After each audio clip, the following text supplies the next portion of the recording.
Pues se me ha pedido que esté esta tarde con vosotros. Imagino que porque hay preocupación en el colectivo de profesores, padres, quizás trabajadores de esta Icastola, por este problema, el problema del acoso, del mobbing. Y yo voy a intentar expresar o contaros lo que es, cómo funciona, cómo opera, no para que aprendáis a hacer mobbing a nadie.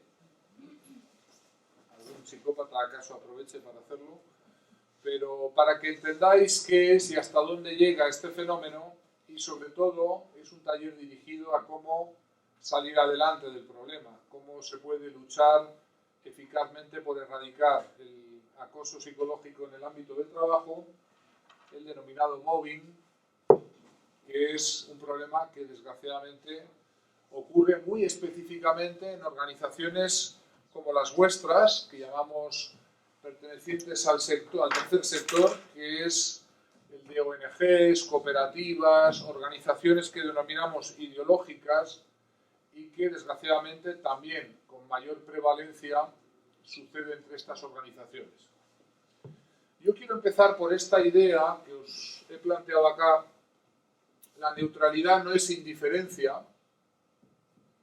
Toda afectación de neutralidad ante las víctimas del acoso, cualquiera que sea su pretexto, no es más que un fraude. Mantener la equidistancia, mantener un poco la posición un tanto, aparte, marginal, pues significa el problema de encontrarnos con después ser cómplices eficaces de un mecanismo que la psicología ya describió desde hace 40 años, que llamamos el mecanismo del chivo expiatorio, y que voy a intentar trasladaros a lo largo de estas 3 horas que vamos a estar. Si os parece bien, yo quiero dejar al final de este tiempo un rato lo más largo posible para que podáis formular preguntas, cuestiones, inquietudes, comentarios en torno a lo que yo os voy a intentar trasladar aquí. Por tanto, intentar ver que la indiferencia respecto a estas injusticias pues nos convierte en cómplices de estas actuaciones. Bueno, ¿qué es el tema del mobbing? ¿Por qué decimos mobbing y a qué nos referimos? Hay una precisión terminológica que hay que plantear al principio, que es en relación a qué es y cómo funciona. El término acoso psicológico se refiere a una dinámica repetitiva de hostigamiento que no es exactamente una enfermedad, no es porque no requerimos que haya daños para evaluar que haya acoso, aunque lo normal es que un trabajador sometido a acoso vaya a terminar generando daños psicológicos y también psicosomáticos. ¿Es una enfermedad mental? Tampoco es una enfermedad mental, aunque sí genera trastornos y daños psicológicos muy avanzados. Cuando hablamos de mobbing, hablamos de un tipo de riesgo laboral psicosocial. Un riesgo que consiste en ser recurrentemente maltratado en un entorno que en el trabajo se convierte en inescapable y que por eso genera un tipo de indefensión aprendida que lleva a que el trabajador sufra sin solución de continuidad y tenga cada vez menos resistencia psicológica, llegue a tener un descuento mental, una ansiedad anticipatoria y por tanto empiece a sufrir las secuelas graves que vamos a describir. No estamos hablando de una fobia social ni laboral, no es estrés, atención, no es estrés, hay estrés laboral, pero esto es otra cosa. Tampoco es el burnout que muchos profesores o maestros sufren.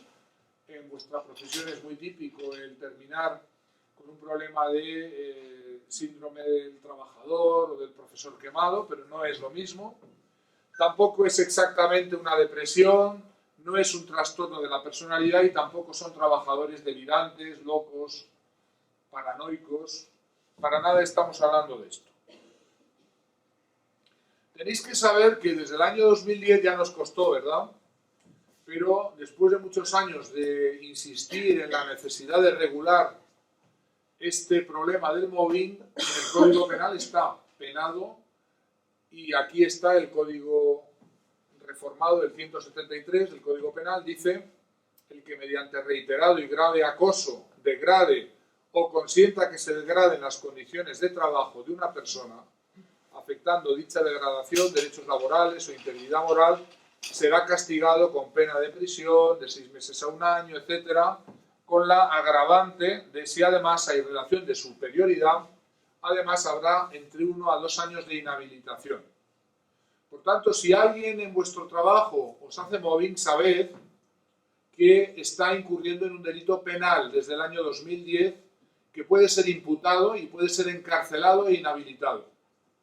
Lo digo porque generalmente los acosadores laborales juegan con la impunidad y juegan con la idea de que nunca van a ser identificados y aún menos penalizados. Y afortunadamente son cada vez más los que se van a enfrentar con penas, para empezar a estar sentados en banquillos, penas que además les van a llevar a la inhabilitación para el cargo que ostentan e incluso en algunos casos pueden llegar hasta incurrir en penas de prisión. Por tanto, estamos hablando de un delito penal. No es solamente un riesgo laboral, no es solamente un ilícito laboral, estamos hablando de que también se puede y se debe demandar en el ámbito penal a aquellos que degraden, que socaven el derecho a la integridad y a la dignidad de un trabajador de manera reiterada. Lo digo para que aquellos que puedan estar pensando en que estas jugadas les salen gratis, empiecen a verse un poco, tentarse la ropa y se vean también compelidos a replantearse sus formas de actuar con trabajadores, con subordinados o con compañeros.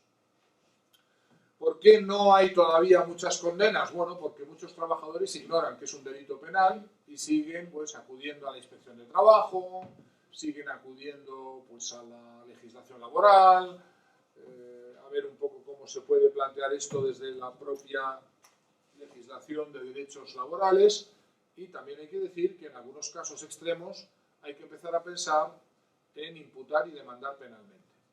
Lo digo porque esto suele ser algo que se olvida. El acoso en el trabajo no es un conflicto. Muy importante que lo sepáis porque se viene a decir que es una bronca entre trabajadores, entre un jefe y un subordinado, entre una junta y un grupo de trabajadores, y la verdad es que no es un conflicto. La diferencia es muy clara y muy notoria. Un conflicto puede existir, pero un conflicto tiene como base una reivindicación entre dos partes que no están de acuerdo y que son ambas dos reivindicaciones legítimas y legitimables. Desde el momento en que ese conflicto se pretende resolver eliminando a una de las partes en el conflicto, eso ya no es un conflicto, es un proceso de victimización.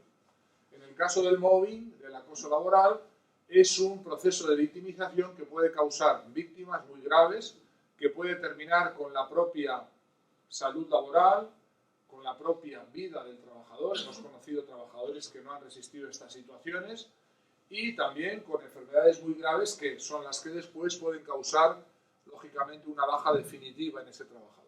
El acoso en el trabajo no es un simple conflicto, no es un comportamiento casual o accidental, no es, ay, no me daba cuenta que te estoy haciendo mobbing. Alguno pueda pensar que se puede reiteradamente acosar a alguien sin darse cuenta. Se requiere una actitud constante y, por tanto, detrás de esas conductas repetidas hay una deliberada intención de causar una erosión, de minar la resistencia psicológica, de quebrar la autoestima, de forzar a una salida o dimisión del cargo de la víctima o de las víctimas. Nada es casual, todo lo que ocurre en el mobbing es plenamente causal. Tiene una causa y es la detenida deliberación de aquel que acosa o aquellos que instigan el proceso de eliminar, de quitar de la circulación a alguien que por alguna razón, vamos a ver después, estorba o resulta amenazante. Por tanto, no estamos hablando de conflictos, porque los conflictos son legítimos. Desde el momento en que alguien quiere destruir a otra persona, eso ya no es un conflicto, es un proceso de victimización. ¿Por qué el acoso psicológico en el trabajo destruye a una persona? Porque en el hecho de trabajar o de tener que ir a trabajar y sufrir toda una serie de presiones, de malos tratos, de hostigamiento, de ninguneos, de humillaciones públicas o en privado, esas situaciones que son no puntuales sino repetidas van exponiendo a ese trabajador al riesgo grave de enfermar vía este aprendizaje de la indefensión. Voy a explicaros lo que es la indefensión y vais a entender por qué un comportamiento que aparenta ser de guante blanco, donde nadie le toca un pelo a nadie, no hay violencias físicas, no hay graves agresiones, no hay violencias extremas, como algunos quieren plantear, es perfectamente capaz o puede ser responsable de la pérdida de la salud y a veces también de la propia capacidad de trabajar de la persona que lo sufre. Y es el hecho de tener que acudir a un entorno, como digo, que es inescapable, que es el entorno del trabajo, hay que seguir yendo a trabajar y la víctima no puede evitar, no puede devolver, no puede huir de la situación de hostigamiento que sufre y por tanto con el tiempo se tiene que resignar, va perdiendo la esperanza, va perdiendo la ilusión, primero, va perdiendo la capacidad de concentración, va perdiendo la memoria a corto plazo, va perdiendo la capacidad de hacer lo que siempre había hecho correctamente sin problemas, es decir, también la propia capacidad de trabajar. Es el hecho de que los trabajadores, lo mismo que los niños que sufren bullying, acoso escolar, tienen que acudir al trabajo o a la escuela, a la castola, y saben que ahí donde van les van a torturar, les van a humillar, les van a vejar, les van a presionar sin capacidad de salir adelante, de resistirse a eso. Esa situación genera lo que los psicólogos denominamos indefensión. Para que lo entendáis, la indefensión aprendida es un mecanismo que compartimos los seres humanos, también los animales, que consiste en que una vez que uno es sometido a una recurrente o variada gama de agresiones, con animales se hicieron experimentos en los años 70 que consistían en administrar descargas eléctricas en unas jaulas a ratas de laboratorio, a perros, a gatos, y estos, algunos de vosotros lo sabéis, tenéis formación pedagógica y psicológica, al cabo de un cierto tiempo de sufrir esas agresiones en un entorno inescapable como es una jaula, esas agresiones que eran descargas eléctricas, llegaba un momento en que ya no podían sino resignarse, e incluso cuando se les abría la jaula la posibilidad de escapar no lo hacían, simplemente se acurrucaban y seguían esperando las siguientes descargas de un modo resignado. Esto que ocurre a los animales y que el psicólogo Martin Seligman describió y bautizó como indefensión aprendida o aprendizaje de la indefensión, también nos ocurre a los humanos y al cabo de una serie de veces en que somos tratados, mejor dicho, maltratados en un entorno inescapable, en lugar de enfrentar ese maltrato, en lugar de salir corriendo de ese maltrato, también aprendemos la indefensión, es decir, nos sometemos, nos quedamos resignados en nuestra jaula esperando la siguiente descarga. ¿A alguno de los presentes les suena esto del aprendizaje de la indefensión? ¿Sí? ¿Por qué trabajadores válidos, incluso brillantes, con buenas autoestimas, con inteligencia, con capacitaciones, muchos de ellos también con formación en psicología y en pedagogía, por qué un trabajador de esta característica termina quedando anulado, amedrentado, consumido, simplemente resignado al siguiente castigo, a la siguiente amenaza, al siguiente acto de agresión psicológica, al siguiente proceso de entre los que el maltrato psicológico desde luego es muy creativo, ¿verdad? En lugar de confrontar, en lugar de escapar, en lugar de devolver la agresión, ¿por qué las personas terminamos paralizados o paralizadas ante los actos de violencia psicológica, de mobbing, de acoso en el trabajo? Porque terminamos generando este aprendizaje de la indefensión. Que para que lo entendáis, básicamente consiste en que el organismo, el individuo, deja de tener un vínculo instrumental, deja de tener la sensación de que tiene control sobre su vida. Y por tanto, si no tengo control sobre mi vida y sobre los efectos de mi vida, ya no hay nada que yo pueda hacer para escapar a esto. Y por tanto me resigno y por tanto pierdo, abandono la esperanza de hacer nada y me convierto en una víctima propiciatoria del maltrato. Todos los maltratadores, desde los maltratadores domésticos, los maltratadores laborales, los acosadores en serie, saben que las víctimas de su maltrato, cuando son suficientemente acosadas, generan este mecanismo que les lleva a quedar paralizadas, a no pedir ayuda, a no reivindicar sus derechos, a no exigir un trato adecuado en el trabajo, y una víctima paralizada por la indefensión es una víctima muy cómoda, una víctima propiciatoria. Esto ocurre a nivel individual y ocurre a nivel colectivo.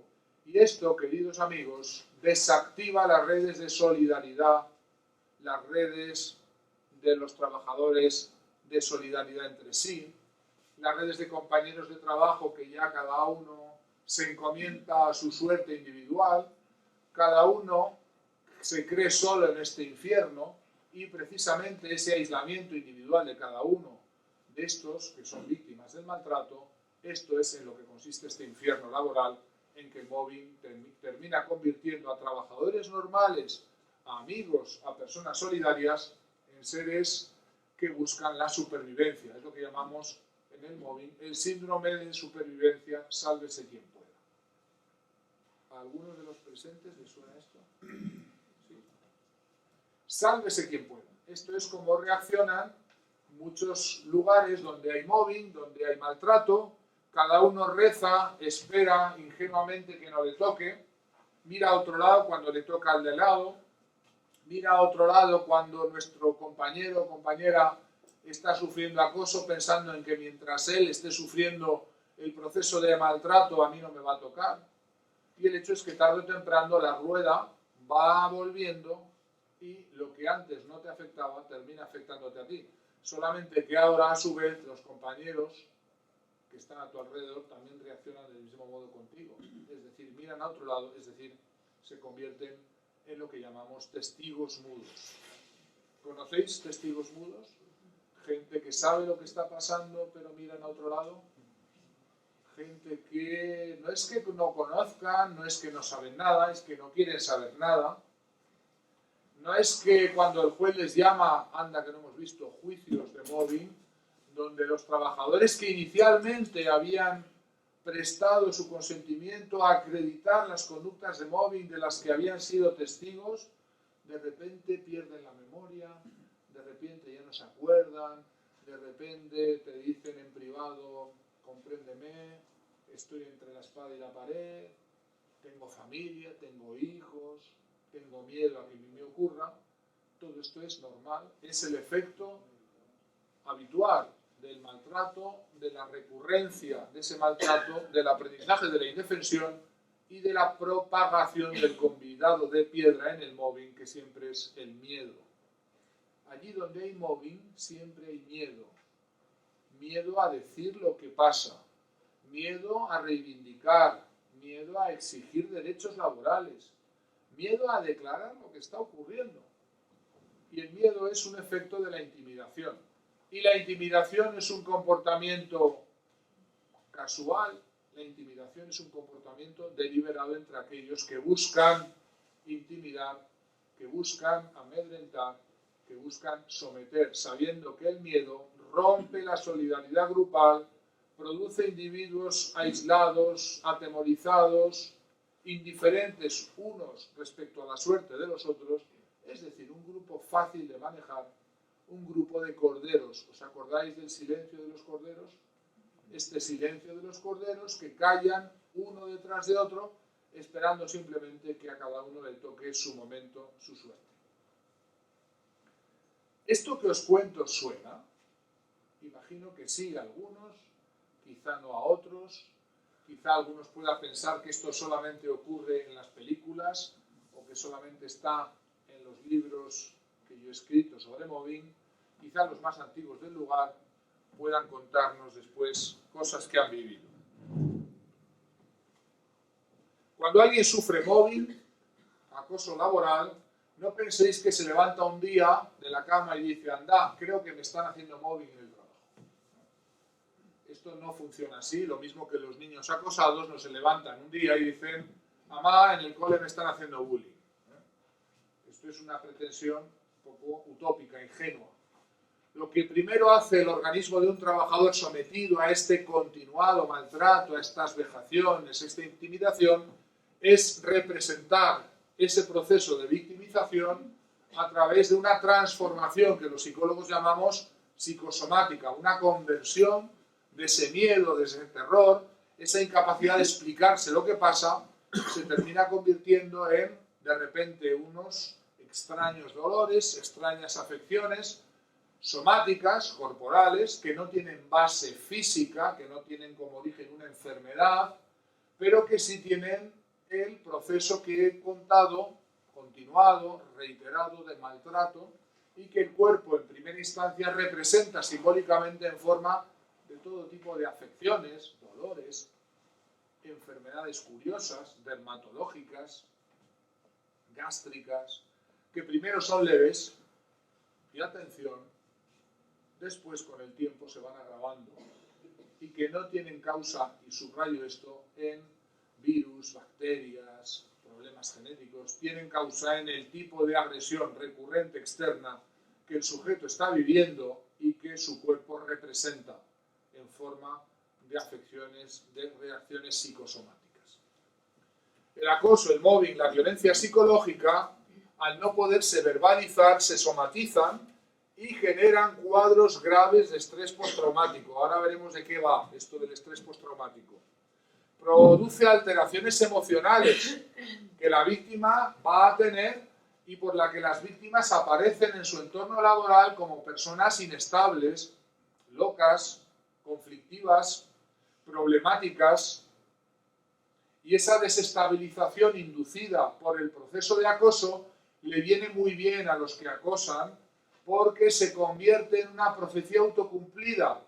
La falsedad y el mito acusatorio, vamos a hablar ahora de esto, con la que se quiere siempre imputar a la víctima de mobbing graves acusaciones, graves imputaciones, por supuesto siempre exageraciones, fabulaciones, acusaciones míticas que no resisten el contraste de la realidad, pero que hacen efecto en los grupos y que, sabéis aquello de calumnia que algo queda, ¿verdad? Van erosionando la imagen pública, la reputación, la imagen profesional de la víctima y que va dejando poco a poco la sombra de la sospecha, la duda, ¿acaso será verdad? ¿Algo habrá hecho? ¿No escuchasteis esto del algo habrá hecho, verdad? Si le hostigan, algo habrá hecho, ¿verdad? Y esta realidad de la víctima desestabilizada le viene muy bien al acosador o acosadora porque presenta ante el mundo entero a su víctima como una persona que merece, debido a esa inestabilidad, el maltrato, la exclusión, el arrinconamiento social y profesional al que le está sometiendo el que acosa. La reiteración de esa violencia psicológica desestabiliza a la víctima y la víctima no es ajena al proceso de acoso. ¿Qué pensáis que piensa la víctima del mobbing de sí misma cuando se ve ante este tsunami acusatorio y esta inestabilidad interior que produce comportamientos erráticos, produce reacciones emocionales excesivas? ¿Qué pensáis que la víctima de mobbing cree que le está pasando? La tendencia es que el propio trabajador que sufre mobbing, por el propio efecto de la conducta acusatoria y acosatoria, esas violencias repetidas, cree también, termina creyendo que hay algo equivocado en mí, que hay algo equivocado en mi actitud, en mi desempeño, se examina una y otra vez, hace examen de conciencia, ¿verdad? Y no pudiendo encontrar nada concreto, empieza a dudar de su salud mental, empieza a creer, bueno, pues que si todo el mundo, la mayoría miran a otro lado, nadie me apoya, estos me acusan y me acosan, quizás haya algo de verdad en lo que me dicen.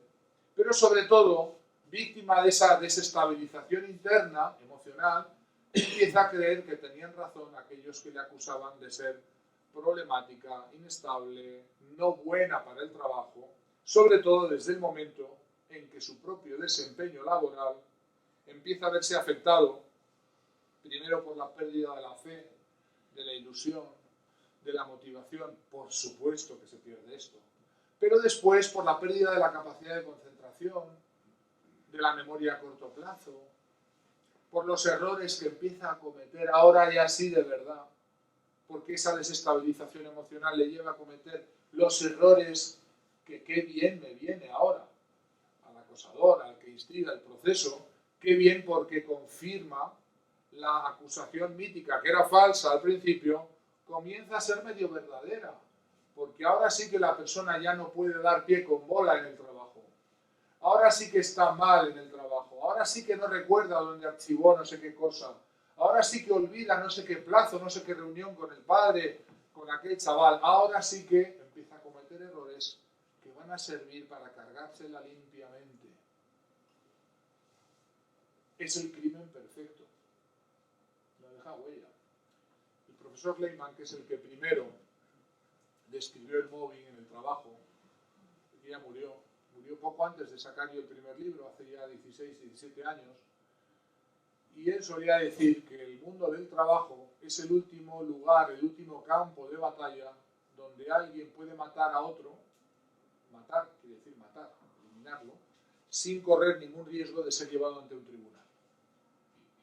Porque el mobbing, él lo acreditó muy bien, puede llegar, desde luego, a terminar con la vida del trabajador sometido a acoso. No solo porque el trabajador se pueda quitar de en medio, algunos sí lo han hecho, sino porque también las graves enfermedades que genera le llevan por delante y pueden terminar con la propia vida. Y no es una enfermedad, es un crimen producido por una progresiva quiebra en la salud, en la autoestima, por supuesto, en la dignidad, en la integridad, que diríamos, del trabajador sometido a mobbing. Veis que este problema, que llamamos acoso, no es un lujo que ahora nos hemos permitido en el siglo XXI, con tantos problemas que hay en el mundo. ¿A quién le importa algo que se llama psicológico, acoso psicológico? Con todos los crímenes, los asesinatos, la corrupción, ¿verdad?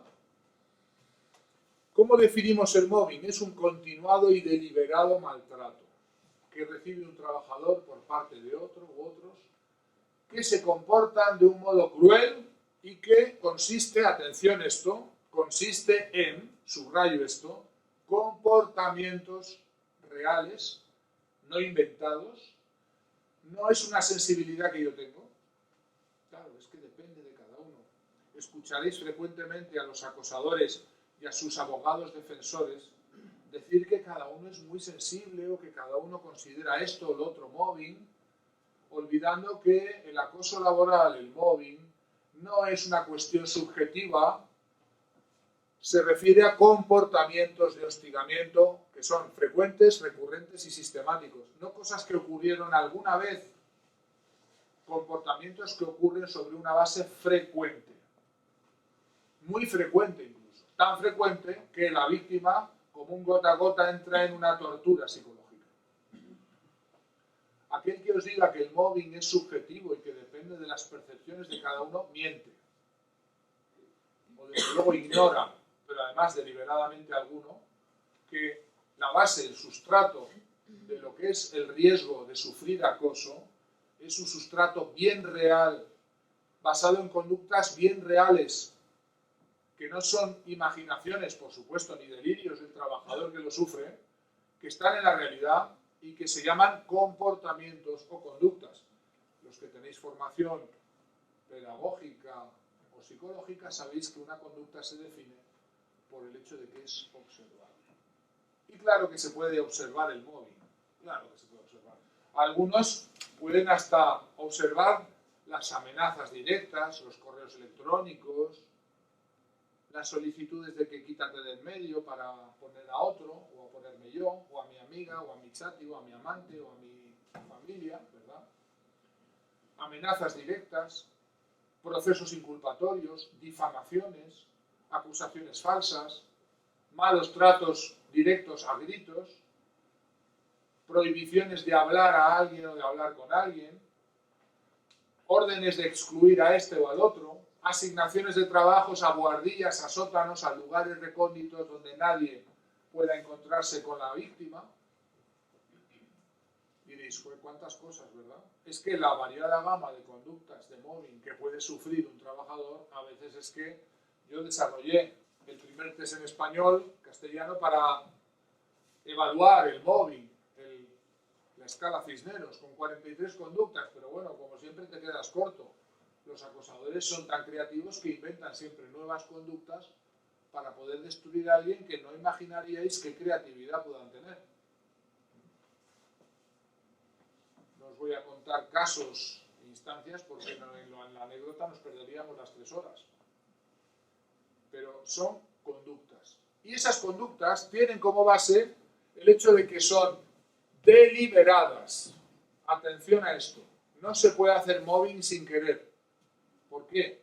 Hombre, alguien puede hacer sin querer, sin darse cuenta. No, no puede hacerlo sin querer porque una conducta reiterada y recurrente solo tiene como causa una voluntad detenida. Un detenido proceso de cálculo de quitar, erradicar, eliminar, sustituir, avasallando, hostigando, haciendo lo que sea, a alguien que por alguna razón, atención, y esto tenéis que entenderlo, es o se ha vuelto amenazante. Que comparten todas las víctimas de mobbing del universo. Todas, no el 90%, el 100%. Comparten que sin saberlo ellas son o se han vuelto amenazantes. Ah, que van amenazando por ahí. No, no, que son amenazantes, no que van amenazando. Voy a intentar explicaros esto. La mera presencia de ese trabajador en ese lugar de trabajo resulta una amenaza personal para el que instiga el proceso de acoso. Diréis, bueno, pero ¿cómo un trabajador puede suponer una amenaza para alguien? Pues un trabajador que reivindica sus derechos laborales puede resultar desde ese momento amenazante. ¿Dónde? En un entorno feudal, feudalizante, donde aquí eso no se estila, oiga. ¿Cómo? No, no, aquí nadie reivindica, ¿eh? ¿Qué es eso de pedir las horas extra? ¿Qué es eso de pedir que se cumpla la ley? ¿Qué es eso de solicitar que el reglamento? ¿Qué es eso de pasar por los controles legales? ¿Qué es eso de decir que aquí la ordenanza municipal dice que no podemos recalificar estos terrenos? Y resulta que el teniente alcalde del turno dice que sí, que hay que pasar por encima porque ¿cuánto mobbing hay entre los arquitectos municipales? Yo os contara. Es amenazante el trabajador que quiere seguir cumpliendo con la normativa, el reglamento, donde se le solicita que se lo salte. ¿Quién puede solicitar que se lo salte? ¿Qué tipo de personas pensáis que pueden forzar a un responsable a que mire a otro lado, a que a este no le pagues, a este sí le pagues, ahora contrata a este, ahora no contrates al otro, saltándose los controles, saltándose la ecuanimidad, saltándose todas las cosas que a veces leyes y reglamentos internos o hasta, digamos, públicos y externos exigen? ¿Me imagináis qué tipo de perfiles estoy dibujando, no? No es cualquiera el que hace mobbing. Vamos a hablar después de ellos. ¿Quién más es amenazante? Vais a alucinar. Los trabajadores brillantes, válidos, queridos, apreciados por sus alumnos, sus clientes. ¿Cómo? Pero no, ¿cómo va a ser esto? ¿Es amenazante? ¿Por qué? ¿Para quién puede ser amenazante un trabajador válido, brillante, querido, aceptado? Para aquel que no lo es. Para un jefe mediocre que ve que ese trabajador tan válido, tan brillante, que viene pegando fuerte, resulta que a ver si se va a quedar con mi trabajo. Para otros que están al lado, que no son tan válidos, tan buenos, tan brillantes, y entonces quedan reflejadas sus mediocridades en ese brillante trabajo, en ese desempeño eficaz. ¿Sí? Son amenazadoras las mujeres, sí, hay que decirlo también. ¿Por qué? Por el hecho de ser mujeres. Porque hay entornos donde no se las espera. Tú no, quita, tú, mujeres no. Aquellas mujeres no dirigen, no, aquí las mujeres no promocionan, no, aquí las mujeres no son iguales que el resto. Pues sí. Y tengo que decirlo, porque si no, me tengo que morder la lengua. Las mujeres, todavía que hoy en siglo XXI quedan embarazadas, son amenazantes en cantidad de lugares de trabajo donde, ay, pero ¿cómo? Y los derechos laborales. Sí, sí, pero es que otras que están viendo pudieran animarse también. Entonces, aquella que se queda, vamos a degradarla, la mandamos lejos, le puteamos todo lo posible, no para destruirla, no es nada personal. No es nada personal contra ti. Es que las demás a ver si van a apuntarse también. Y eso ya es más amenazante. Mobbing maternal se llama. Sí, eso no puede existir. Sí, sí, está cifrado y lo tenemos investigado todo. A la pela. ¿Cuántas hay? Son amenazantes los trabajadores que por muchas razones conocen lo que está pasando. ¿Me explico? No los que están enjuagando, no. Los que no se han corrompido, pero saben lo que pasa. ¿Pero es por lo que han denunciado? No han denunciado todavía, pero podrían denunciar. Y entonces hay que eliminarlos. Sí. ¿Qué tienen en común esos trabajadores de los que hablamos? Pues como el cuento de Blancanieves, que yo he utilizado, eso te lo he puesto, en uno de los libros, por aquí.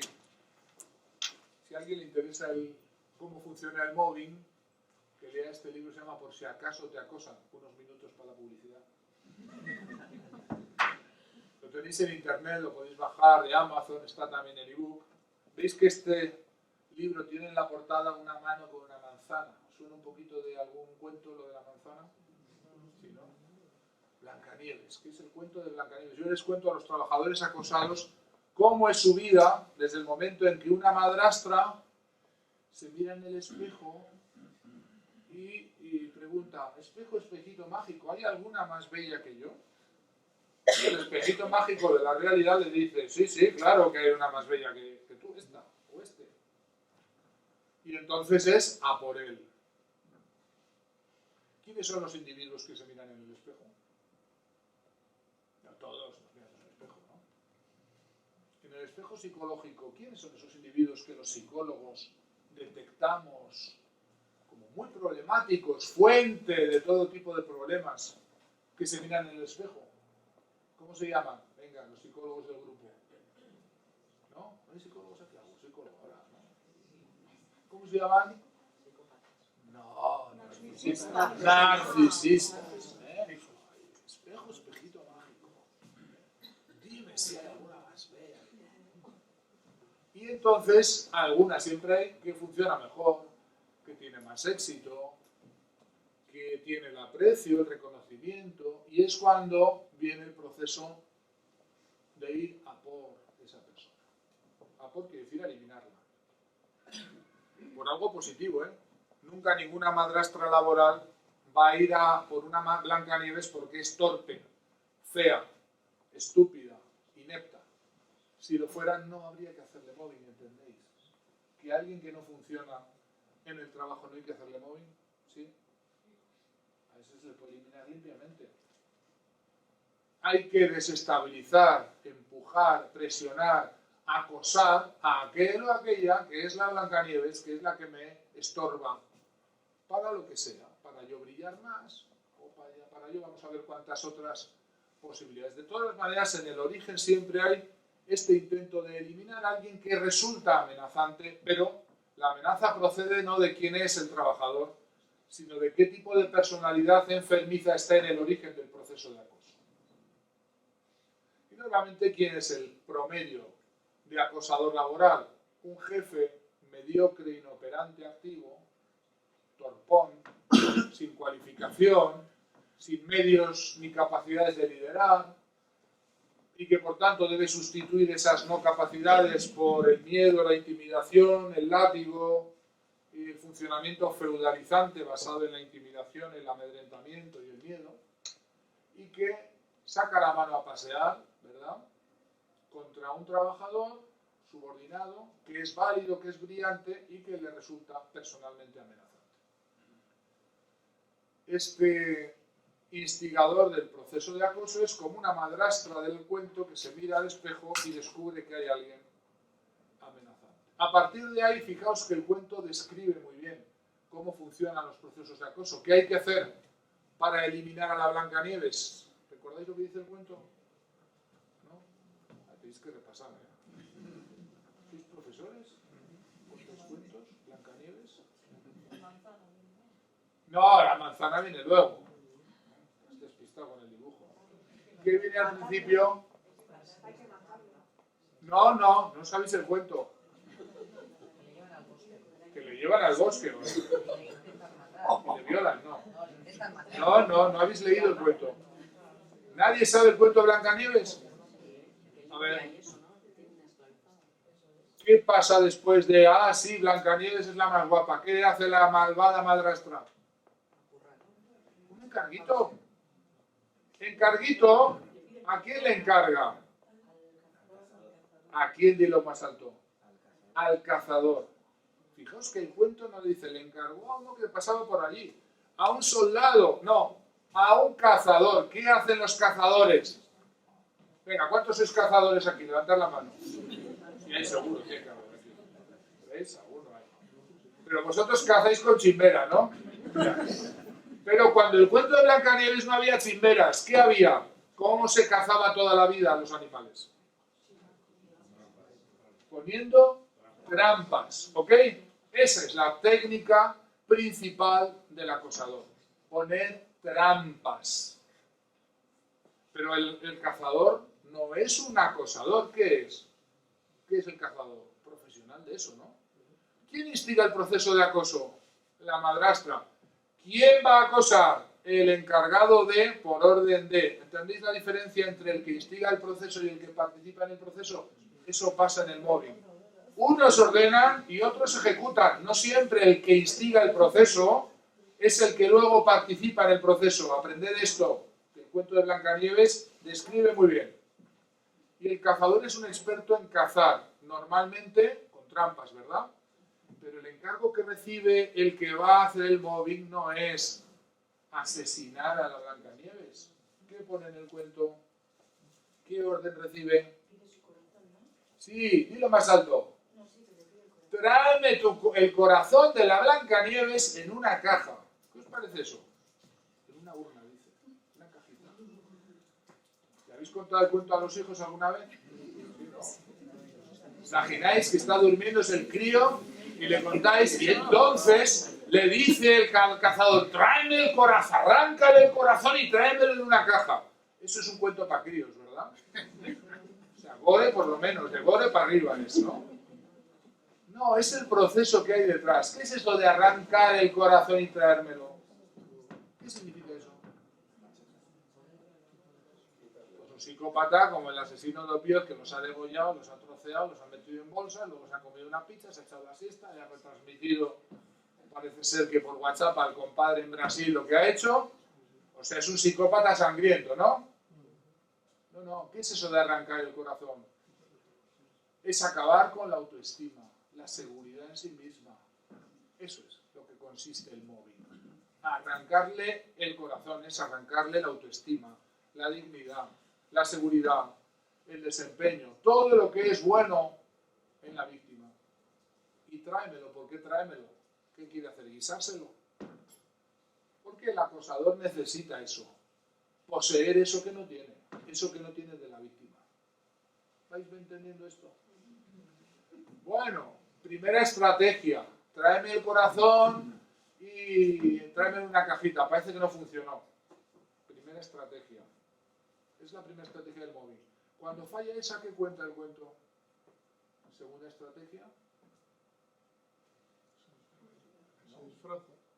Se disfraza, muy bien.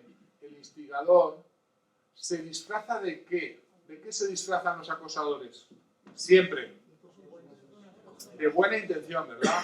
Es por el bien de la Icastola, es por el bien de la empresa, es por el bien de la patria, es por el bien del ayuntamiento, es por el bien del partido. Sí, ¿no? ¿Y por el bien de quién es? Es por el bien de ellos. ¿Okay? Pero hay que disfrazarse de qué hay más mejor disfraz para camuflarse que lo que dice el cuento, de qué se disfraza la malvada madrastra narcisista y psicópata, de una venerable anciana que vende, ¿qué vende? Nada más y nada menos que lo más sano que puede existir, lo más bueno, símbolo de lo bueno, de lo saludable, la manzanita, ¿no? Ni siquiera la vende, la va regalando por ahí, ¿verdad? ¿Y qué pasa con la manzana? Que está envenenada. La manzana que te da el acosador está envenenada, ¿no? El bien que te quiere hacer, ¿en qué consiste? En un mal. El regalito que te hace, ¿qué es? Muerde, muerde, muerde, y cuando muerde la manzana, ¿qué dice el cuento? Ya lo he explicado, ¿eh? Está en la transparencia anterior.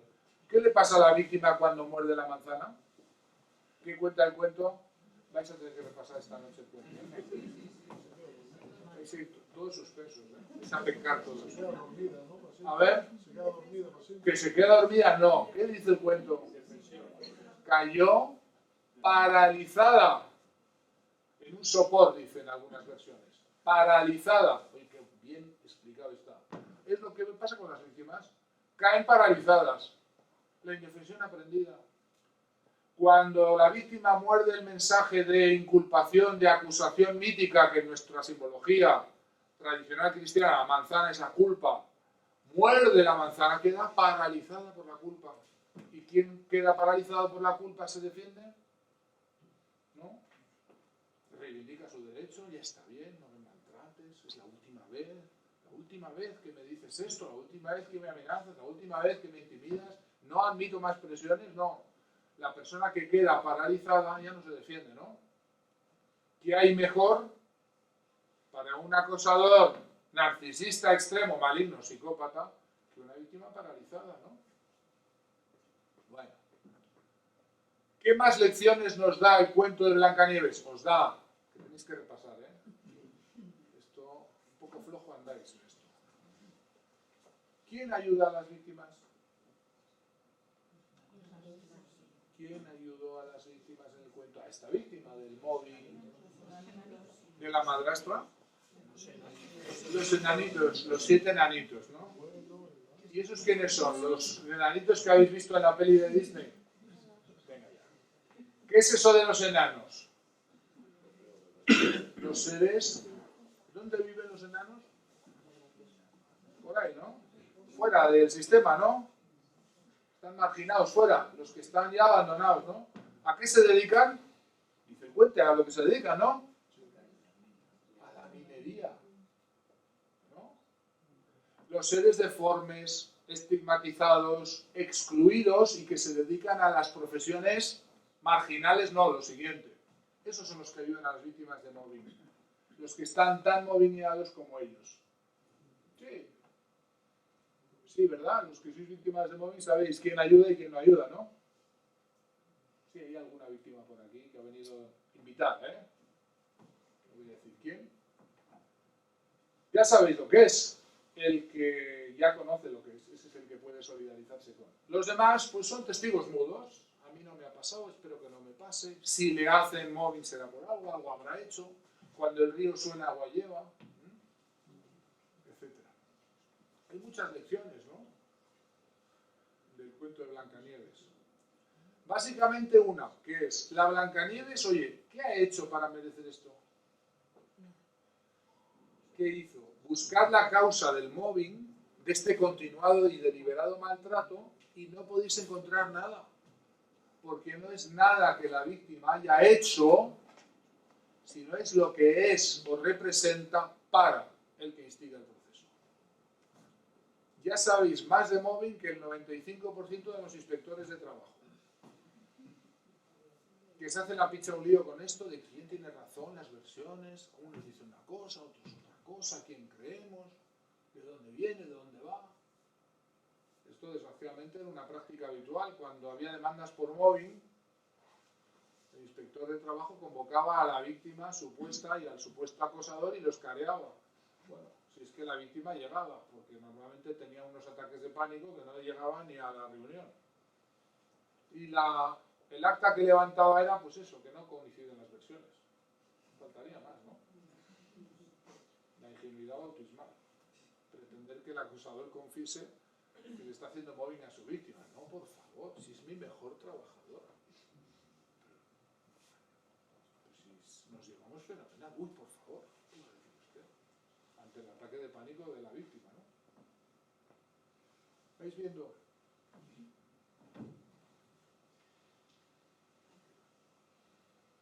Por tanto, si nos atendemos a esta definición, ¿cómo vamos de tiempo para hacerla? ¿Haremos una pausita? ¿Sí? ¿Me aviséis cuando lleguemos a...? ¿Sí? Si atendemos a esta definición, hay tres características que requieren o se requieren para que haya mobbing. Una, es un continuado y deliberado maltrato, verbal o modal. Son cosas que se dicen o cosas que se hacen, pero son comportamientos, ¿eh? No es una sensación que yo tengo. Es conducta real, bien real. A veces se puede filmar, se puede registrar, se puede leer porque son correos, mensajes, amenazas directas. Son conductas bien reales, órdenes que se dan, procesos de exclusión bien reales, que como son repetitivos, siempre son causales. Tienen una causa, no son casuales. Buscan algo. Es un comportamiento dirigido, naturaleza finalista, persigue, anular, amedrentar, consumir, apocar, destruir, destituir a alguien que por alguna razón es o se ha vuelto amenazante. Hay que descubrir por qué la víctima eso se ha vuelto amenazante. Hay muchas claves. ¿Debido a qué? Si me da tiempo, luego os contaré el caso del Cid, campeador. ¿Sabéis que el Cid sufrió mobbing? ¿No sabéis esto? ¿Sabéis que le acosaba el rey Alfonso VI? ¿No habéis leído esto? ¿Lo habéis leído seguro? ¿Sois profes? Sí, claro. Luego os cuento algo. Y que consiste en esas conductas que hay que evidenciar, acreditar, que puede haber testigos, que se pueden registrar, grabar, recuperar en forma de escritos, ¿verdad? Y que luego son pruebas. El mobbing, contrariamente a lo que la gente interesada dice, claro que se puede probar. Basta que los testigos de esas actuaciones las reconozcan, las acrediten, testimonien, obviamente perdiendo el miedo. Eso significa dar un paso adelante. Pero son conductas bien reales. Bueno, os voy a dar la receta para hacerle mobbing a alguien. ¿Vale? ¿Queréis acosar a alguien? Pues hay que seguir una serie de pasos. No, voy a deciros cómo funciona, no para que hagáis esto a nadie, sino para que entendáis cómo opera este proceso. Y por qué se puede llegar a destruir a una persona sin tocarle un pelo físicamente. Todo se basa en un proceso inicial de acusación. Pensad, la palabra acoso y acuso viene de la misma raíz, en latín accusatio, que es una acusación mítica, falsa, que está en el origen, y esa acusación siempre tiene más o menos la misma forma. Es una supuesta incapacidad, una supuesta ineptitud, una supuesta mala actitud, un supuesto carácter conflictivo, una supuesta gravísima situación de incumplimiento, que se manipulan porque puede haber a veces inventarse la acusación, es una invención pura, o bien se utilizan hechos que pueden haber ocurrido aquí y allá, pero se dramatizan, se globalizan, se lleva a extremar, ¿verdad?, la gravedad supuesta de todo ello. Por tanto, se intenta hacer que la víctima se responsabilice de ese supuesto error que ha cometido. El acosador no se queda con eso. El que instiga el proceso avanza y sigue. Después que la víctima reconoce que ha cometido un supuesto error, diréis, bueno, ¿qué mal hay en que si hemos cometido un error lo reconozcamos? ¿Cuál es el problema? Es que el error no ha existido, o bien, si ha existido, ni es grave, ni es relevante, es exagerado, se manipula, se exagera, se dramatiza, se globaliza. Y hay que este es un problema, aceptar que la víctima ha cometido un error. Ese proceso de responsabilización le lleva a poco, y la recurrencia de esa conducta, a internalizar la culpa. La culpabilización que lleva a la persona a pensar no que ha cometido un error, sino que soy un error. ¿Qué diferencia hay entre reconocer que he cometido un error a creer que soy un error? Más o menos lo mismo, ¿no? No, es un grado de avance en el proceso de destrucción de la persona, es la introyección de la culpabilidad. El que comete un error, con el tiempo y la persistencia del acoso, empieza a internalizar la culpa y cree que es un error. ¿Qué pasa cuando una persona cree que todo lo que hace está mal, que sus decisiones son incorrectas, que en todo se equivoca? ¿Qué pasa con su desempeño profesional? ¿Qué pasa con su actuación laboral? Pues que se ve afectada. Una persona que es desestabilizada de este modo, una persona normal, empieza, atención, muy importante que lo entendáis, a modificarse. No sé si se puede bajar esto un poquito más. ¿Sí? Ahí. Empieza a modificarse su desempeño laboral a la baja. Empieza a cometer errores de verdad. Claro. Y entonces ese desempeño profesional alterado a la baja le devuelve la evidencia a la víctima de que tienen razón los que la hostigaban y la acusaban, y que la acusación falsa no era falsa, era cierta. ¿Entendéis? Fijaos cómo se va cerrando el ciclo de victimización. Al modificarse el desempeño laboral a la baja por el problema de concentración, problema de memoria, problema en su seguridad a la hora de tomar decisiones, problema que se va el desempeño haciendo cada vez más lento, cada vez la persona tarda más en decidir, tiene más inseguridad, y ese desempeño a la baja le lleva a la vergüenza, a sentir que efectivamente me avergüenzo, me da vergüenza cómo hago, cómo no hago, los errores que cometo. No penséis que acaba aquí, el mobbing persiste hasta que contempla y, digamos, termina en la destrucción moral y ética de la víctima. La víctima ya termina creyendo de sí misma que es mala persona, no ya mala trabajadora, que también. Es un crimen perfecto porque se consigue destruir la autoestima, la seguridad, el desempeño de una persona sin tocarle un pelo. Y que aparece ante el mundo entero como que como un problema de la víctima, que además con todo este proceso de introyección de la culpabilidad, la víctima cree de sí misma aquello que al principio se le acusaba en el proceso de acusación mítica, es decir, que es una mala trabajadora, tiene un mal desempeño, un mal comportamiento, una mala actitud, un carácter conflictivo, etcétera, etcétera. Se cierra el ciclo del acoso psicológico en el trabajo. ¿Se entiende?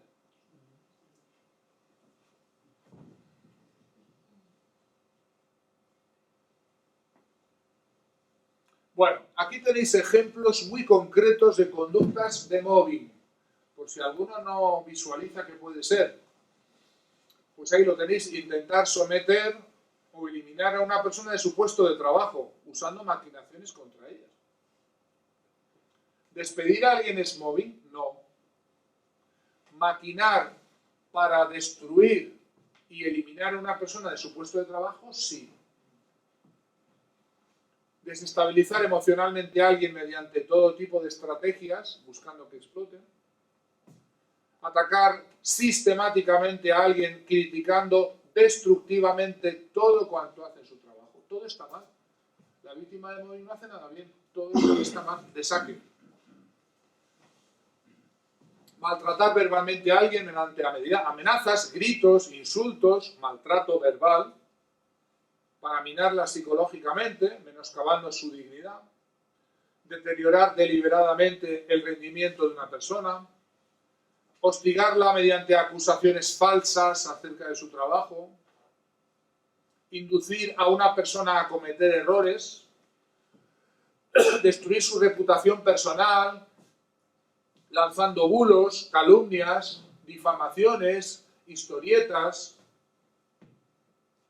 cantares.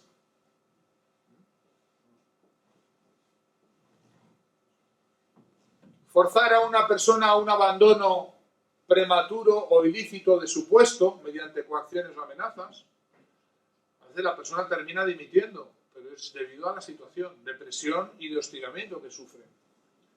Destruir su salud física o psicológica, minando la autoestima, la confianza en sí misma. Aislar a una persona, a veces, como os digo, se le asigna un trabajo donde nadie le va a ver, se le esconde, se le encierra. Yo he visto trabajadores que pasaban sus jornadas laborales encerrados bajo llave, literalmente. Sobrecargar de trabajo a alguien de manera sistemática o reducir los plazos de ejecución, que todo es para antes de ayer, no dejarle que termine nada, acusarle de que no llega, de que te pide una cosa, no termino de pedirte y te pido otra, y te pido una tercera y una cuarta y no me lo estás dando y te vuelvo a pedir otra cosa. ¿Cuál es ese objetivo? ¿Es porque hay todo ese trabajo que hacer? No, es porque deliberadamente ese disparo, ese bombardeo de plazos, de asignaciones, busca que la persona no las cumpla. No es que hay mucho que hacer, es que se busca deliberadamente romper esos plazos y sobrecargar a una persona para que luego se la pueda acusar de no cumplir.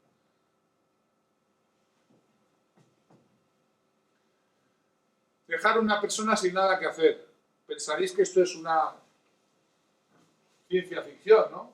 Dejar a alguien sin trabajo, pero ¿cómo esto va a ser móvil? Qué bien si a mí me lo hicieran, ¿verdad? Podría descansar, leer el periódico, ¿no? Escribir una novela, navegar por internet. Esta conducta, de todas, es la que más destruye psicológicamente a un trabajador, con mucha diferencia, medido por los análisis de correlación.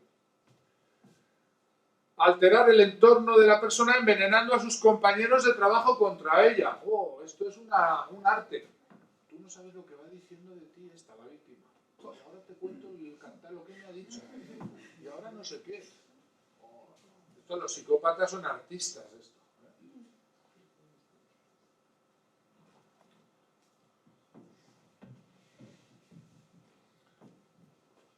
Bueno, hay indicadores que nos permiten apreciar de tres tipos cuando una persona sufre mobbing y que se pueden evaluar desde tres fuentes de datos. Esto es un poco técnico, voy a pasar rápido, pero para que sepáis que se puede evaluar científicamente el mobbing y se puede cuantificar. Los primeros indicadores son los indicadores Q basados en cuestionarios que nos permiten evaluar si está sufriendo mobbing con cargo a una serie de conductas y su frecuencia. ¿Alguno de los que están aquí queréis saber si sufrís mobbing? No tenéis más que pasar este cuestionario. Cuestionario Cisneros, 43 conductas y su frecuencia. Si alguno tiene interés, he traído, creo que 60 o 70. Si alguno quiere saber. Aquí está. También está el LIR de Lehman, también están los autoinformes, las autobiografías laborales, las personas lo que nos cuentan, ¿no? Indicadores L, viene de Life. La ruptura biográfica, oiga, un trabajador que siempre lo ha hecho bien, que no ha tenido en 18 años ningún problema de ningún tipo. De repente todo lo hace mal, de repente no vale, de repente todo es una torpeza. Curioso, ¿no? De repente, así sin más. Casualidad que es desde que llega la madrastra que se mira en el espejo, ¿no? Problemas de sueño, sobre todo el insomnio retrógrado, los que están más dañados por el mobbing, no es que no se pueden dormir, sino que no pueden descansar, se despiertan en medio de la madrugada, normalmente 3, 4 de la mañana, y ya no pueden volver a conciliar el sueño y llegan al inicio de la jornada de la mañana completamente agotados. Algunos ya veo que ponéis cara de que lo conocéis, el insomnio retrógrado, ¿no? Bueno. Extrañas somatizaciones, mujeres que se les cae el pelo, la regla se viene, la regla se va. Afecciones de la piel, curiosas, de extrañas dermatitis, psoriasis curiosas, escamaciones, dolores extraños, fibromialgias, síndrome de fatiga crónica, cosas raras que pasan a las víctimas, ¿verdad? La quiebra en el historial profesional contingente a cambios de personas o cambios en relevo en las direcciones. Casualidad, llega no sé qué jefe o no sé qué mando y todo el desempeño de esa persona es un 0.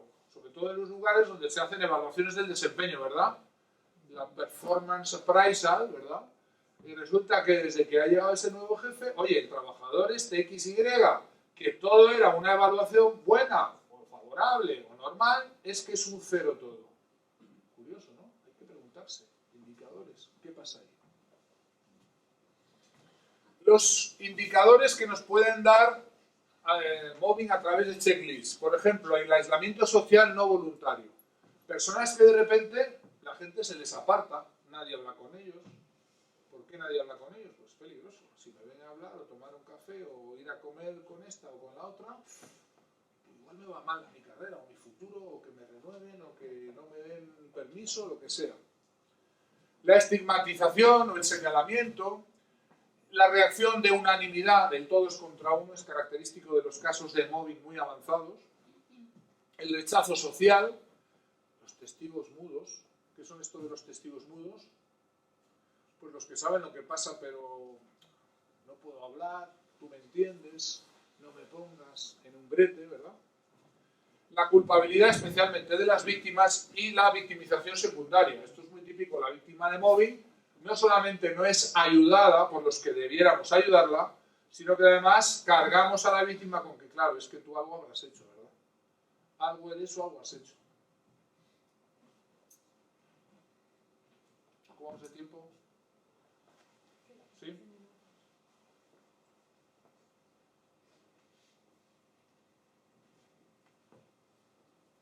La pregunta habitual que se hace a las víctimas, ¿pero qué has hecho para merecer el mobbing? ¿Pero tú qué has hecho? A ver, confiesa. Algo habrás hecho. Busca la responsabilidad allí donde no puede encontrarse, en la víctima. En la víctima no está la responsabilidad de lo que le ocurre. Si le preguntáis a la Blancanieves qué ha hecho, la Blancanieves con toda su bondad y pureza no puede entender lo que ha hecho. Si es que no ha hecho nada. ¿Qué ha hecho la Blancanieves? Es ser. ¿Pero ser qué? ¿Ser lo que es? Una buena trabajadora, una persona ética, una persona honrada, alguien dedicado, alguien que obtiene el aprecio, el reconocimiento, el buen hacer. Ser no es lo que ha hecho, es lo que es. Y por tanto olvida que la responsabilidad está en el agresor y en las características tóxicas, nocivas del entorno de trabajo, de la organización en la que ocurre. ¿Qué pasa en las organizaciones asamblearias como las cooperativas? ¿Qué pasa? Pues que el asno de todos los lobos le comen.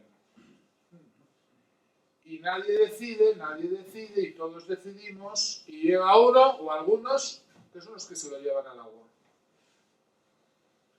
¿Qué pasa en los partidos políticos, en las administraciones públicas, en las ONGs, todas las organizaciones ideológicas? Pues que son facciones, mandarinatos, prebostías, grupos de psicópatas organizados los que gobiernan esos entornos asamblearios ideológicos con relativamente pocos que gobiernan, no dominan sobre muchos. Voy a explicar después de la pausa esto. Cómo funcionan los psicópatas integrados en las organizaciones sociales. Esto es para ver si podéis ir asimilando después de la pausa, con unos minutos de pasar por fuera, por un poquito de airecito, porque lo que espera es todavía más duro que lo que os he contado en la primera parte. ¿Cómo funcionan estos individuos en grupos organizados, en facciones, que son capaces de verdaderamente dirigir a muchos otros a través de capacidades de manipulación que son tremendas? Algo que ha hecho es la pregunta incorrecta. No es tanto algo que ha hecho, sino muchas veces algo que no ha hecho. ¿Qué es lo que no han hecho las víctimas de mobbing? Pues no ser sumisas, no ser serviles, no dejarse manipular, no transigir con la mentira, no mirar a otro lado ante los enjuagues, ante la corrupción, los desmanes, no dejarse avasallar sexualmente. Terrible, las víctimas de acoso sexual, después de resistirse al acoso sexual, sufren el mobbing por haberse resistido. Sí. No ser un mediocre. Ay, si fuera un mediocre no me acosarían. ¿Por qué? Porque no soy amenazante para nadie. El clavo que asoma por encima de la madera, ¿qué le pasa? Es el primero en recibir el martillazo, ¿no? O no ser igual que los demás. Porque todos los demás tragan, miran a otro lado, yo no quiero saber nada, a mí no me preguntes. ¿Esto suena o no? ¿Sí?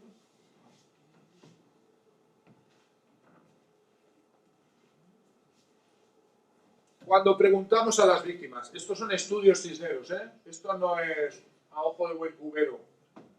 Hemos preguntado a miles de víctimas de mobbing en cuestionarios reglados, tipificados, baremados. ¿Por qué crees que te hicieron mobbing? Aquí están las respuestas. Porque se resistieron a ser manipuladas por el acosador. A diferencia de otros que no les importó ser manipulados. El que por primera vez no trago. Ahí va el mobbing. Porque no cayeron en el servilismo o la sumisión. Ser un siguana, lo que usted mande, lo que usted diga, lo que usted ordene. Porque despertaron los celos, traduzcan la envidia. Por la envidia suscitada, debido a habilidades sociales, a veces cosas que los instigadores del mobbing no tienen. Lo de la madrastra que se mira en el espejo y dice, anda. Simpatía, don de gentes, actitud positiva, aprecio y reconocimiento, o simplemente competencias. Le hacen mobbing al pobre becario, porque es que este tío sabe inglés y yo no. Pues este se va a enterar, que se va a quedar con mi puesto. Pues saber inglés, por ejemplo, cosas reales. Por tirar de la manta en temas mantenidos ocultos de manera irregular. Tirar de la manta se entiende, ¿no? Tirar de la manta. Sí. Por no haber participado en la corrupción y ello desencadenó las represalias. Por la personalidad alterada. Después vamos a hablar de psicópatas integrados. Psicópatas, narcisistas, paranoides, todo tipo de malas hierbas laborales que hay así, por un tubo cada vez más, desgraciadamente. Por haber despertado, atención, esto es increíble, celos, pero no por nada profesional, por cosas familiares, por cosas buenas, por tener una buena relación de pareja, unos hijos felices, por haberse comprado un coche nuevo, hacen mover a uno, es que tiene mejor coche que yo. Sí. Por no haber transigido a chantajes o demandas sexuales por ser diferentes en algo, simplemente por ser distinto respecto a los demás. Bueno, esto es del burro.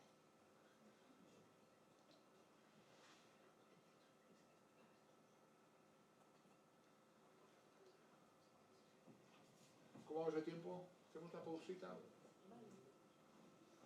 ¿Os parece que hagamos 5, no mucho más, o 10 minutos de parada? Sí. Y luego os cuento lo que queda, que es aún más inquietante. Venga.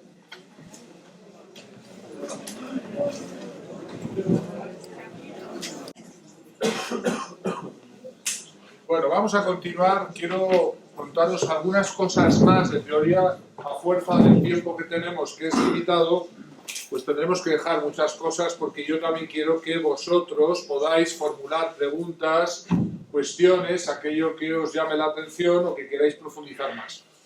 Voy a explicar alguna cosa que es importante. Mirad, en las organizaciones los casos de mobbing de verdad que ocurren pasan desapercibidos y ocultos. Es lo que decimos que el mobbing es clandestino. Ocurre, pero nadie es consciente, digamos, no se hace una consciencia general de los casos y se distorsiona.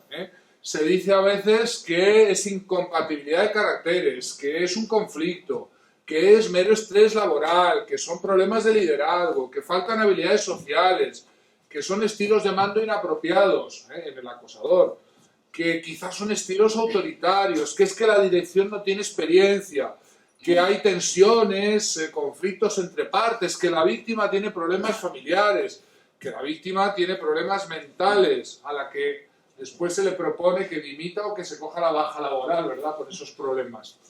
Esto es son los ejemplos habituales de cómo funciona la distorsión. Y por tanto, algo que es muy importante en la lucha contra el mobbing es hacer visible lo invisible. Hacer que todos esos casos que están soterrados bajo la línea de flotación se vuelvan conscientes, públicos, se puedan dar a la luz. Y entonces, en el 90% de los casos, de verdad, los casos de verdadero mobbing, hay salidas que llamamos en falso. Bien, mediante bajas de larga duración, las víctimas entran en baja y ya no se recuperan nunca más, no vuelven a trabajar. Bien porque las víctimas dimiten, ya no pueden más y yo no puedo con esto, me voy. Dimito del cargo, ceso en el cargo, me pido la salida. O bien porque el acoso produce las condiciones para fabricar objetivamente un despido. Se degrada, se deteriora de tal manera el desempeño de la víctima que hay un despido que es fabricado por el propio proceso de acoso, es decir, ese proceso que hemos descrito que va generando una quiebra en el rendimiento profesional. ¿Por qué se puede salir de esa forma de la organización de manera clandestina? Por dos razones. Por la distorsión de los casos, que ya he explicado, y segundo, y a esto voy a dirigirme después, explicaros cómo se puede erradicar, es la ausencia de una política de prevención.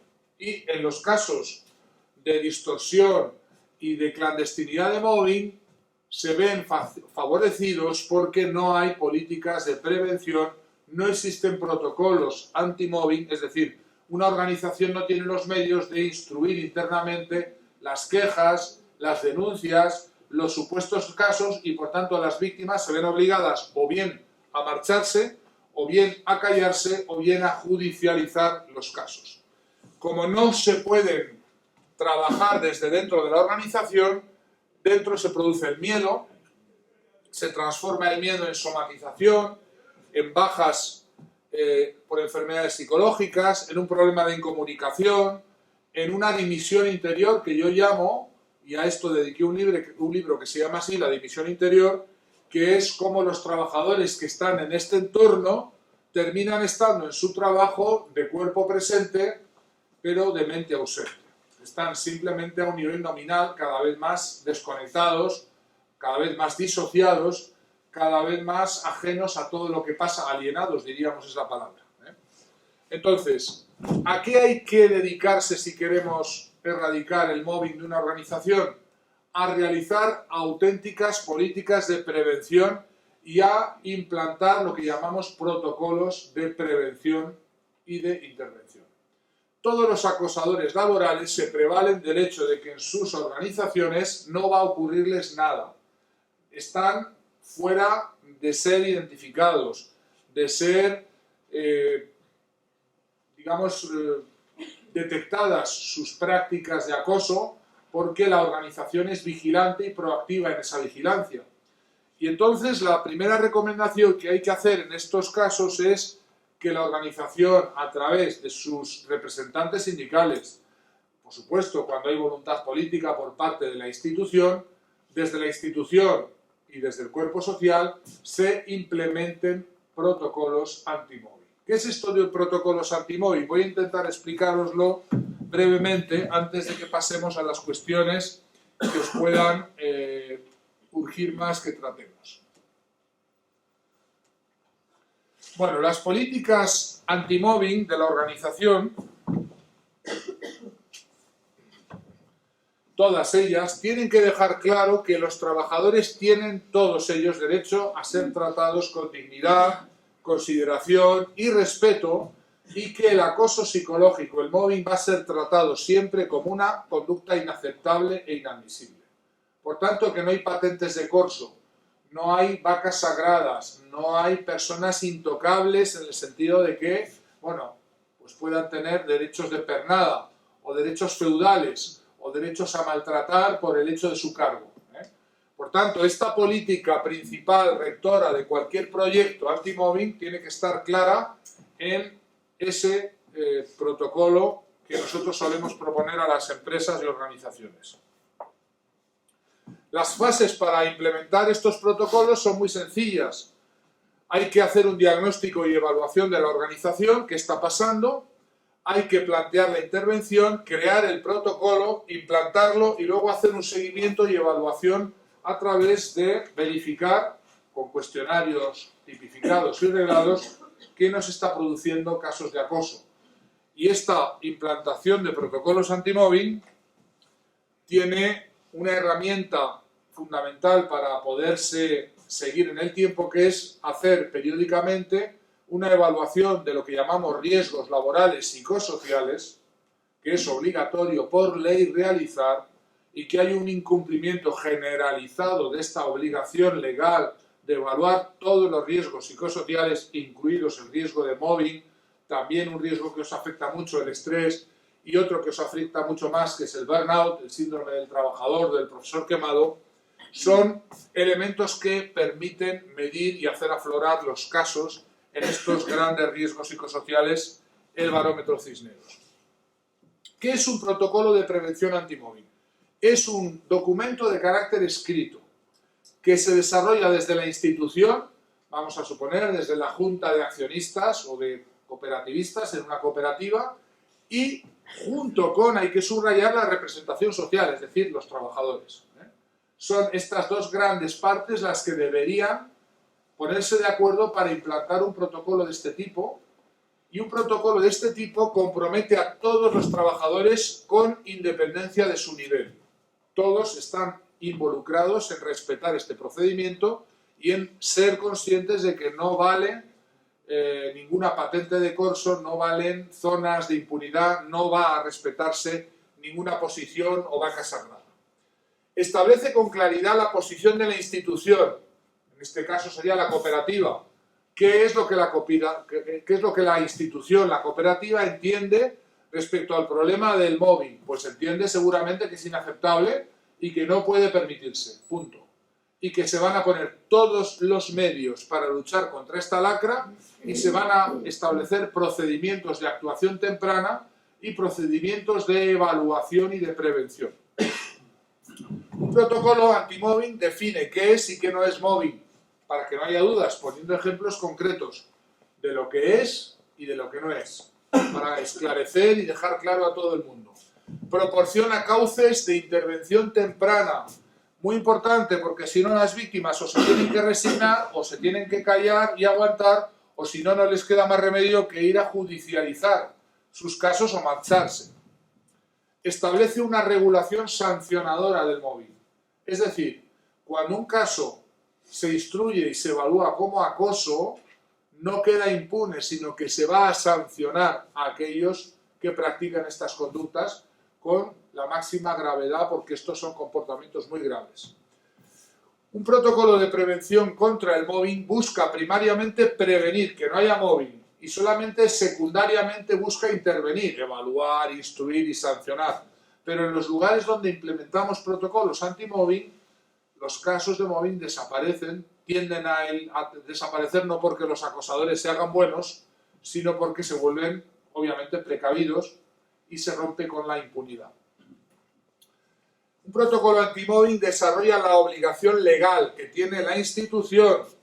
Es una obligación que plantea la ley y si no lo está incumpliendo, de evaluar, prevenir e intervenir sobre cualquier riesgo psicosocial que pueda afectar a un trabajador. Por supuesto, el principal, del que estamos hablando hoy, es el mobbing, pero no es el único.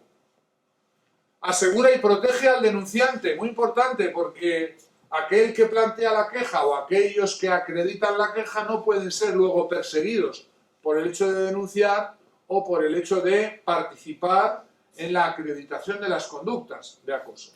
Y también garantiza la confidencialidad para la persona denunciada durante el proceso en el que se va a investigar ese cuadro de supuesto mobbing o esos hechos.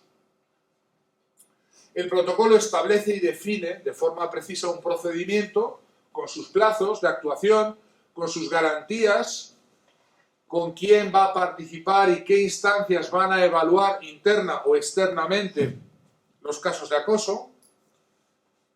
Y por tanto, deja claramente establecido que estas políticas se aplican a todos los niveles de la organización, insisto, a todos, con independencia de su nivel.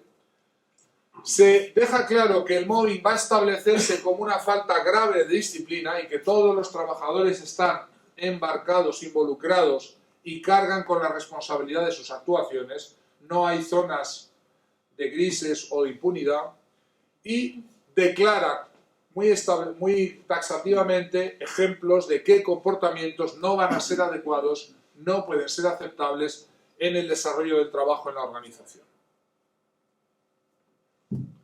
Describe de qué forma un trabajador acosado puede obtener ayuda, puede obtener medidas de protección, garantías de protección, plantear quejas, de qué modo se pueden plantear quejas internamente y aclara y asegura que esas quejas o reclamaciones van a ser tratadas de manera seria, activa y confidencial por la organización y que no se va a proceder luego a perseguir a alguien que plantee estas quejas o estas denuncias internas. Y tampoco a aquellos que participen en el proceso de instrucción como testigos, como personas que conocen lo que pasa.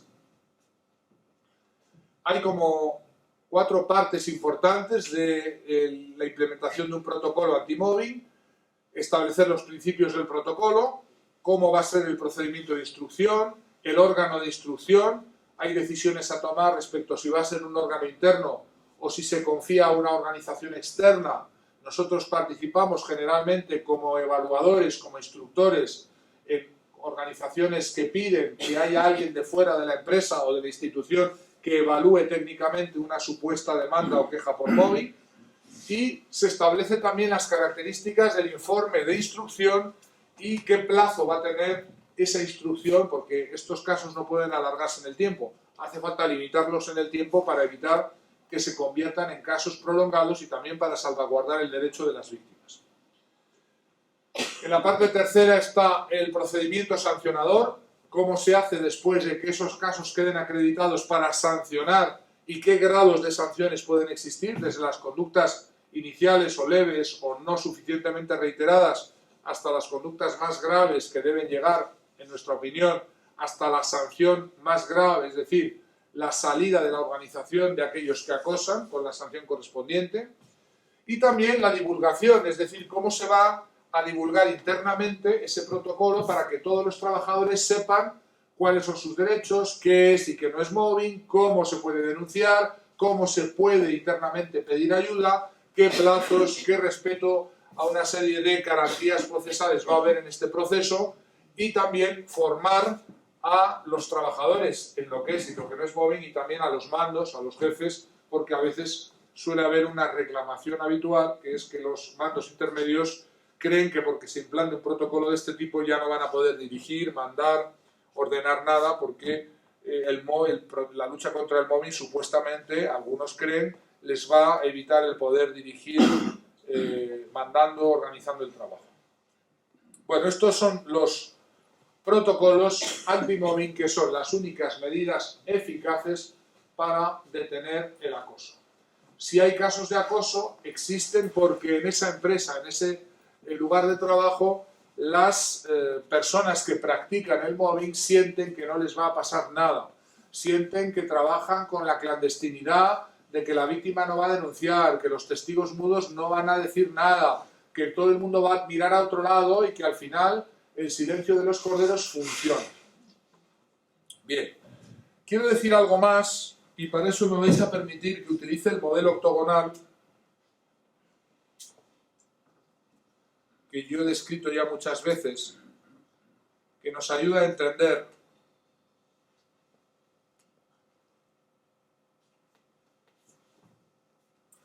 por qué ocurren casos de mobbing en las organizaciones. Hay 8 factores que hemos encontrado desde hace ya muchos años en todos los casos de mobbing. Primero, y que son los 8 factores sobre los que hay que trabajar y los 8 factores que los protocolos anti-mobbing intentan erradicar. El primero de ellos, lo tenéis arriba, es el secreto del hostigamiento y la distorsión de los casos. Hay que explicar lo que es y lo que no es mobbing. Hay que hacer que las víctimas sientan que pueden contar lo que les pasa y que no se llegue a explicar de otras maneras alternativas, equivocadas o fraudulentas un proceso que es de victimización y que no es un mero conflicto, ni es una incompatibilidad de caracteres, ni cosas que ya os he explicado funcionan. La segunda cuestión que aparece siempre en todos los casos de mobbing es la indefensión de las víctimas. La indefensión que les lleva a la paralización. Y esa indefensión viene en parte de que no entienden lo que les pasa, porque no saben que esto es un problema que no es aceptable, no entienden que no entra en el sueldo el ser hostigado, no entienden que no colgamos nuestros derechos como trabajadores junto con el abrigo a la entrada del trabajo para recuperarlos a la salida. Algunos creen incluso, como decía, que va en el sueldo el ser maltratados, el ser humillados, y eso les lleva a una paralización, lo mismo que la violencia doméstica lleva a la mujer maltratada, a la paralización, el trabajador también queda indefenso y paralizado por la culpabilidad y por el no comprender el propio proceso que está sufriendo. Y luego están los testigos mudos, que son los compañeros, que es la ausencia de apoyo social, que es que el miedo de estos testigos a resultar ellos mismos víctimas de acoso, porque si cuentan lo que saben me va a ir mucho peor, lleva a que estos casos se agraven, se prolonguen y se repitan. Estos tres factores de arriba son lo que llamamos los factores situacionales en el acoso. Explican por qué esas situaciones pasan tan desapercibidas, por qué esas situaciones tienen esos fenómenos curiosos y extraños de la paralización, la indefensión, los testigos mudos. También hay una serie de rasgos de las organizaciones donde el mobbing ocurre. Hemos encontrado algunos que favorecen, per se no es acoso, pero las organizaciones que tienen estas características suele haber muchos más casos de mobbing. Por ejemplo, la burocracia, en las administraciones públicas, donde hay rigidez, donde hay desorganización, donde hay precariedad laboral, donde hay caos, donde hay sobrecarga de trabajo, o a veces donde hay aburrimiento, es decir, no hay mucho que hacer y algunos trabajadores pasan el rato destruyendo a otros, ¿no? También hay una serie de características organizativas respecto a cómo se dirige en esas empresas u organizaciones. Lo que yo llamo el management tóxico, al que dediqué un libro que se llama Jefes tóxicos y sus víctimas. En esas organizaciones se predica la competitividad, se produce la corrupción, hay autoritarismo, se practica deliberadamente el precarizar a los trabajadores y el inducir una cierta inseguridad en ellos. Se predica y se usa la desconfianza mutua, se usa el conflicto, el divide y vencerás en esa forma de dirigir. Se intenta buscar divisiones, facciones, enfrentamientos para dividir a todos y reinar sobre esa división. Y suele haber estilos o bien autoritarios, como he dicho, o bien otros tipos de estilos que es dejar que las cosas se pudran, que no se decidan, que nadie resuelva, y por tanto en ese entorno abandonista, en ese estilo de gestión, más bien de no gestión, se suelen producir situaciones de acoso. Y he dejado para el final los tres factores individuales que explican desde el agresor qué tipo de personas están detrás del mobbing. Y aquí voy a detenerme, la última cosa que os quiero explicar en la teoría, porque aquí hay algo que debéis comprender y que no es simplemente que la organización tóxica, que los estilos de management, hay detrás del acoso ciertos tipos de personas que son nocivas o son tóxicas. Principalmente psicópatas integrados, personalidades narcisistas, como ya hemos descrito con la madrastra, y lo que llamamos los directivos paranoides, o paranoicos también, es de todo.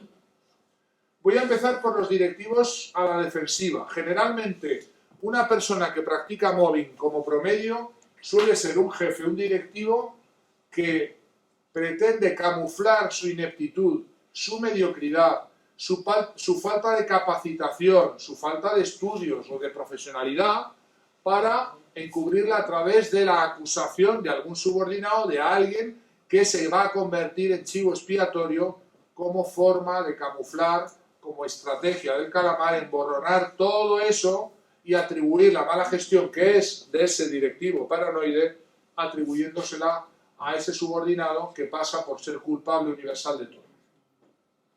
Este tipo de jefes o de directivos paranoides reinan bajo una especie de paranoia que luego trasladan a la organización y que se convierte en una organización paranoica y paranoide, ¿verdad? Donde todo el mundo desconfía de todo el mundo, donde intentan verificar las lealtades, quién está con quién, tú con quién estás, con quién no estás. Este tipo de directivos paranoides generan organizaciones del mismo estilo. Cuando hemos hecho estudios en el escalafón jerárquico, según vamos subiendo arriba en la organización, vamos viendo cómo la tasa de paranoidismo se dispara. Cuanto más arriba está el nivel jerárquico, mayor es la paranoia de los directivos en las cúpulas de las organizaciones. Están los narcisistas de los que ya hemos hablado, ¿os acordáis? Espejo, espejito mágico, dime si hay alguna más bella que yo. Los que se miran al espejo y buscan precisamente en aquellos del entorno que les pueden hacer sombra a ver a quién tengo que eliminar para que nadie me pueda arrebatar mi puesto, producir inseguridad, etc. El narcisista, atención, se rodea siempre en su equipo de personas más mediocres, más torpes, y que precisamente por el fenómeno de su torpeza o su mediocridad, su única seguridad laboral va a ser la personalísima militancia en el bando, en la facción del narcisista, mediocre ya él, pero que se rodea deliberadamente de personas más torpes aún, generando un creciente nivel de mediocridad en la organización. En estos equipos dirigidos por narcisistas, cuando aterriza algún paracaidista capaz, válido o brillante, se vuelve una persona amenazante, no solo para el directivo narcisista, sino para todo el entorno de zotes, de torpones, de mediocres del que se ha rodeado habitualmente el narcisista para que nadie brille como él o como ella. ¿Entendéis? Y nos queda para el final el rey del mambo del mobbing, que es el psicópata integrado. O la psicópata integrada, que de todo hay. Los psicópatas son cada vez más en nuestra sociedad. Nadie piense que son Aníbal el caníbal, el que se come a los niños, el que viola, tortura o asesina. También esos psicópatas existen. Pero esos psicópatas generalmente son muy identificados, como delinquen criminalmente, está la policía detrás de ellos, y no suelen ser habitualmente los que nos encontramos aquí en el móvil. El psicópata integrado es un ser terriblemente encantador, manipulador, frío, oportunista, que va a aprovechar el mejor momento para eliminar a aquel ser humano que le estorba en su carrera al estrellato político, financiero, administrativo. Y hay personas que estorban a los psicópatas, y los psicópatas habitualmente o bien eliminan o bien compran a esos que les estorban. Cuando los pueden comprar, qué bien, pero si no, los tienen que eliminar. Frecuentemente les dicen a sus víctimas: ¿qué eliges, el plomo o la plata? El plomo es ser comprado y la plata es ser eliminado. Y estos son los que se convierten, los que no resisten el proceso de compra o de seducción, los que se convierten en víctimas de estos psicópatas. Cuando un psicópata llega a una organización, tiende a crear un régimen, un mandarinato, un grupo de poder que intenta después prevalecer, no importa quién organice después el ayuntamiento, la administración, quién mande arriba, o quiénes sean los accionistas o los cooperativistas, porque van a persistir y perseverar en ese lugar, rodeados y pertrechados de ese régimen de personalísimos adscritos, o mandados, o militantes, o miembros de la mafia, que son las mafias que crean dentro de las organizaciones y que persisten y perviven por los siglos de los siglos, porque no salen ni con lejía. Son personas que se instalan y como garrapatas, como parásitos, depredan las organizaciones hasta consumirlas o a veces hasta acabar con ellas.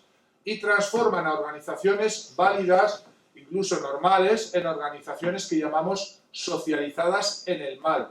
Organizaciones que además terminan psicopatizando a todos los demás miembros, por el efecto decisivo que quienes marcan la cultura de empresa son estos psicópatas integrados que van exigiendo un proceso de transformación y de paso al lado oscuro a la mayoría de las personas que trabajan ahí.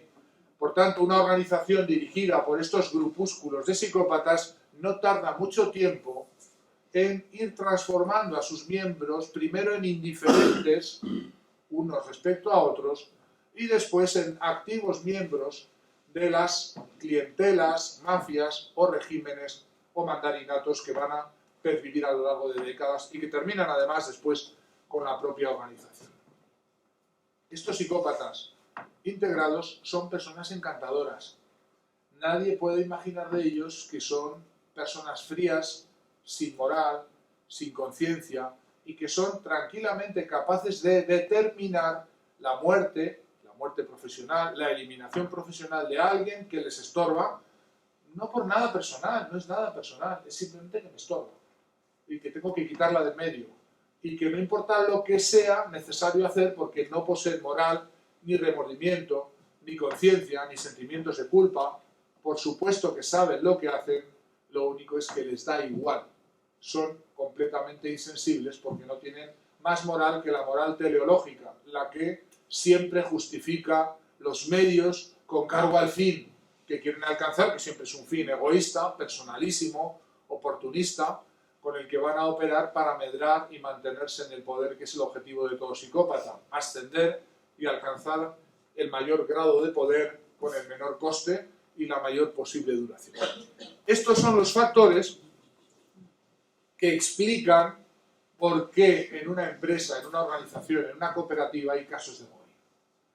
Y son los factores que los protocolos anti-mobbing vienen a romper, identificando a estas personalidades por las conductas que practican, rompiendo estos factores de riesgo de la organización y del management y haciendo que los testigos mudos dejen de serlo y se conviertan en activos, en testigos hablantes, rompiendo la paralización de la víctima, diciéndole a las víctimas que siempre es inaceptable ser maltratado, que no entra en el sueldo ser maltratado, que no hay justificación alguna, explicándole cómo opera el mobbing y su proceso de acoso, inculpación e introyección de la culpabilidad que ya os he explicado, y también rompiendo, por tanto, la clandestinidad, haciendo visible lo invisible, sancionando cuando aflora, procediendo a instruir los casos y no simplemente dejar que el tiempo pase y que las víctimas vayan quedando cada vez más destruidas.